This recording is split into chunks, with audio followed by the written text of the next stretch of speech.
السلام علیکم سامعین، 30 رجب المرجب اور 11 فروری ہے۔ خبر کا عنوان ہے پرمود کرشنم کو 6 سال کے لیے پارٹی سے نکال دیا گیا ہے۔ یہ پرمود کرشنم برسوں سے کانگریس پارٹی میں تھے۔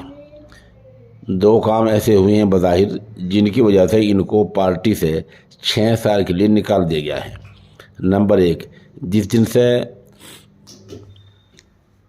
پارٹی کا اتحاد بنا تھا اسی دن سے اس اتحاد پر کھل کر تنقید کر رہے تھے اور کھل کر آلوچنا کر رہے تھے اور اتحاد کو، کانگریس پارٹی کو کھری کھری سنا رہے تھے۔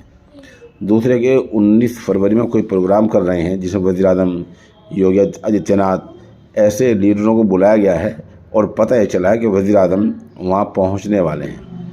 بہرحال اس طرح کی باتیں ہوتے ہوئے پارٹی نے آج باضابطہ ایک لیٹر جاری کیا جس میں لکھا کہ بے ضابطگی کی وجہ سے اور پارٹی کے اصولوں کی خلاف ورزی کی بنیاد پر پرمود کرشنم کو 6 سال کے لیے نکالا جا رہا ہے۔